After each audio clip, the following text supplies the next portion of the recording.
स्वागत है आपका श्री वैष्णव विद्यापीठ विश्वविद्यालय में। और हमें आज प्रवाह द नेशनल मीडिया कॉन्क्लेव और आज हमारे साथ मौजूद हैं PR expert Shri Pushpendra Pal Singh sir. आइए हम उनसे कुछ बात करते हैं।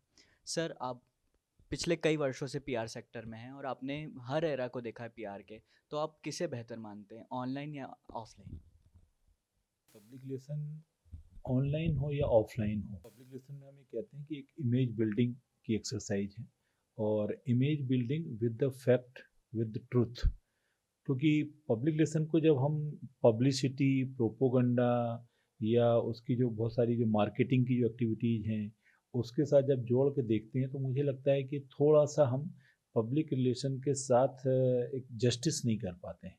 क्योंकि पब्लिक रिलेशन को लेके जो भ्रम है लोगों के मन में वो ये है कि प्रचार प्रसार, किसी भी तरह से अपनी बातों को मनवाना, किसी भी तरह से कन्विंस करना।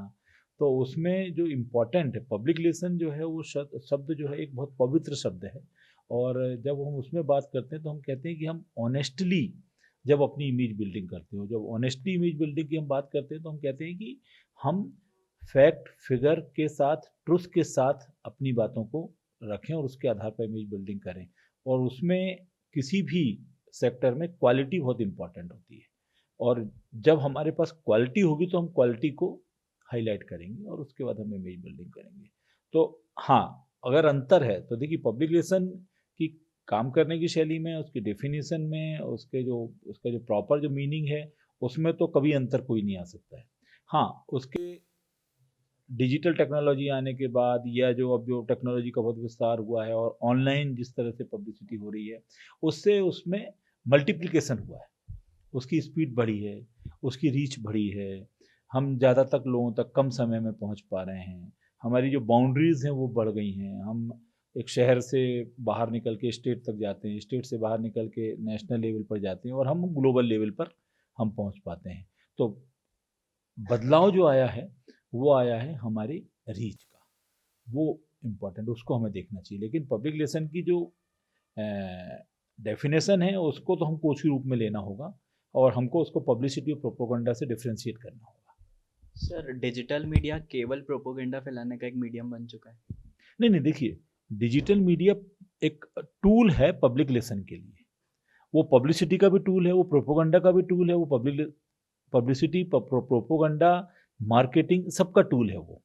तो टूल को तो हमारे ऊपर डिपेंड करता है कि हम उसको कैसे इस्तेमाल करते हैं। और इसमें इंपॉर्टेंट है कंटेंट, कि कंटेंट क्या है, कंटेंट किस तरह का, कंटेंट की क्वालिटी क्या है, इंफॉर्मेशन जो हम प्रोवाइड कर रहे हैं, जो नॉलेज प्रोवाइड कर रहे हैं उसकी क्वालिटी क्या है, वो इम्पोर्टेंट है। तो ये तो टूल है, तो इसको हम टूल की तरह देखना होता है। इसलिए ये टूल पब्लिसिटी का भी है, प्रोपोगंडा का भी है, पब्लिक रिलेशन का भी है और मार्केटिंग का भी है। पब्लिक रिलेशन ऑफिसर में आप किस तरह की क्वालिटीज़ को देखते हैं? देखिए पब्लिक रिलेशन ऑफिसर की जो क्वालिटीज़ है, सबसे पहली क्वालिटी ये है कि उसके पास अपने ऑर्गेनाइजेशन की एक अच्छी अंडरस्टैंडिंग होना। वो किसी कंपनी के लिए काम करता है, किसी गवर्नमेंट डिपार्टमेंट के लिए काम करता है, किसी एजुकेशनल इंस्टीट्यूट के लिए, किसी भी सेक्टर में काम करता हो सकता है वो हॉस्पिटल के लिए काम करता हो, रेलवे के लिए, डिफेंस के लिए काम करता हो। तो सबसे पहली तो क्वालिटी है कि उसके पास अपने ऑर्गेनाइजेशन की अच्छी अंडरस्टैंडिंग हो, उसकी पूरी फुल नॉलेज जिसको हम कहें, A to Z नॉलेज उसके पास होनी चाहिए। जब तो वो अपने संस्थान की मेरिट और डिमेरिट को समझ पाएगा और कर पाए, तो पहले वो हो।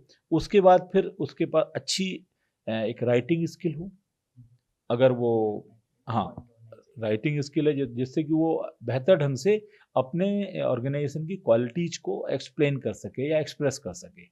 और अगर वो सोशल मीडिया में जा रहा है, अगर वो विजुअल मीडिया से जा रहा है, तो फिर उसके पास एक अच्छी जो है जो ओरल जो क्वालिटी हम बोलते हैं, एक अच्छा स्पीकर भी उसको होना चाहिए, उसके पास अच्छी वोकेबुलरी होनी चाहिए। फिर दूसरा, इनके साथ साथ जो उसके पास ज़रूरी है वो ये है कि वो सोसाइटी को कितना समझता है और उसकी अंडरस्टैंडिंग कितनी अच्छी है जिन तक वो पहुंचना चाहता है। यानी कि उसका जो टारगेट ग्रुप जिसको हम कहते हैं, उस टारगेट ग्रुप की जो है साइकोलॉजी को, उसके एजुकेशनल लेवल को, उसकी डिमांड को, रिक्वायरमेंट को वो कितना समझता है, क्योंकि उसके अकॉर्डिंग उसको बिहेव करना है। तो उसकी समझ जितनी अच्छी होगी तो उसके अनुसार वो इंफॉर्मेशन प्रोवाइड करेगा, उसके अनुसार वो लैंग्वेज रखेगा अपनी, उस लेवल लैंग्वेज का लेवल भी उस लेवल का होगा कि वो हिंदी में है, इंग्लिश में है, या वो बहुत कम पढ़ा लिखा ग्रुप है, ज़्यादा पढ़ा लिखा ग्रुप है, उसके हिसाब से वो उसको तय करेगा। फिर उसके बाद कुछ क्वालिटीज़ ऐसी होती हैं कि उसकी जनरल नॉलेज बहुत अच्छा होना चाहिए, उसको अच्छा स्टूडियस होना चाहिए, उसको जो उसके कॉम्पिटिटर ऑर्गेनाइजेशन है उनकी भी एक अंडरस्टैंडिंग उसके पास बहुत अच्छी होनी, जब तो कंपेयर करेगा दूसरे ऑर्गेनाइजेशन के साथ अपने आप को। फिर उसके अलावा अपने करंट अफेयर्स के साथ कितना अपडेट रखता है, क्योंकि उस जिस सेक्टर में काम कर रहा है उस सेक्टर में नए डेवलपमेंट क्या हो रहे हैं, नए चेंजेस क्या हो रहे हैं, कैसे उस सेक्टर में फ्यूचर की जो उस सेक्टर का स्कोप है वो क्या है, इसकी नॉलेज रखना। तो इस तरह से फिर उसका एक अच्छा बिहेवियर होना चाहिए, कम्युनिकेशन स्किल उसका स्ट्रांग होना चाहिए, लोगों के साथ उसका रिलेशनशिप। और रिलेशनशिप में जब हम बात करते हैं तो एक पब्लिक रिलेशन अधिकारी को अपने ऑर्गेनाइजेशन में हॉरिजेंटल और वर्टिकल दोनों रिलेशनशिप पे ध्यान होता है कि अपने जो बॉसेस हैं, जो मैनेजमेंट हैं, बोर्ड ऑफ डायरेक्टर्स हैं, उनके साथ उसके रिलेशन कैसे हैं। गवर्नमेंट ऑर्गेनाइजेशन में है तो उसके जो एमडी हैं, प्रिंसिपल सेक्रेटरी हैं, उनके साथ उसके रिलेशन के। फिर जो उसके जो सहयोगी हैं, उसके जो एम्प्लॉयज़ हैं, क्योंकि पब्लिक रिलेशन ऑफिसर एक ब्रिज के रूप में भी काम करता है। वो अपने एम्प्लॉयज़ और जो सबऑर्डिनेट्स हैं उनके साथ फीडबैक लेता है, उनके कम्युनिकेट करके वो फीडबैक ऊपर मैनेजमेंट को देता है। मैनेजमेंट क्या चाहता है, कैसे चाहता है, उसके बारे में वो जानकारियाँ नीचे उनके जो ऑर्डर्स हैं, उनके जो टाइम टू टाइम सर्कुलर हैं, उनके बारे में।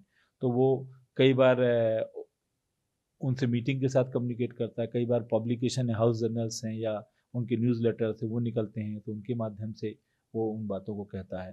तो इस तरह से उसकी जो है जितनी अच्छी अंडरस्टैंडिंग होगी उतना वो प्रॉपर इन्फॉर्मेशन सेलेक्ट करेगा, उतना बढ़िया फीडबैक देगा, उतना एक ब्रिज का काम वो करेगा। और जितना वो रिलेशनशिप उसका अच्छा होगा उतने उसके पास इन्फॉर्मेशन ज़्यादा होंगी। तो इन्फॉर्मेशन जितनी ज़्यादा आपके पास होंगी उतना बेहतर ढंग से आप एनालाइज करेंगे और बेहतर ढंग से आप अपने संस्थान को इनपुट दे सकते हैं कि हम कैसे करना है, उसी से आउटपुट निकल के सामने। प्रवाह 2020 में आकर आपको कैसा लगा, आपका एक्सपीरियंस किस तरह का रहा इस नेशनल मीडिया कॉन्क्लेव में? देखिए, निश्चित रूप से प्रवाह 2020 की जब हम बात करते हैं तो एक तरह से डिजिटल मीडिया पर केंद्रित करके ये मीडिया कॉन्क्लेव ऑर्गेनाइज किया है। और मीडिया के जो स्टूडेंट्स हैं वैष्णव विश्वविद्यालय के, उनको जो मीडिया में इस समय करंट में जो चल रहा है, जो इंडस्ट्री में जो अपडेट्स हैं, इंडस्ट्री में किस तरह के ट्रेंड्स हो रहे हैं, फ्यूचर क्या है, किस तरह से आने वाले समय में बदलाव होंगे, तो उन सबको समझ के बच्चों को तैयारी करने में मदद मिलेगी। उनको अपने आप को आने वाले समय के लिए किस तरह से तैयार करना है, जिससे कि वो बेहतर ढंग से आने वाले समय में इंडस्ट्री में परफॉर्म कर सकें और एक सक्सेसफुल प्रोफेशनल की तरह से अपने आप को इस्टेब्लिश कर सकें। तो इसलिए निश्चित रूप से ये आयोजन बहुत महत्वपूर्ण आयोजन है, बहुत ज़रूरी है। और ऐसे जो कॉन्क्लेव हैं ये समय समय पर होते रहने चाहिए, जिससे कि इंडस्ट्री के साथ इंस्टीट्यूट के रिलेशनशिप भी इस्टेब्लिश होते हैं और जो स्टूडेंट जो वो कमिंग प्रोफेशनल्स हैं उनको आने वाले समय में अपने आप को कहाँ देखते हैं, कैसे देखते हैं, इसमें समझने में मदद मिलती है। धन्यवाद सर, आपका बहुमूल्य समय देने के लिए।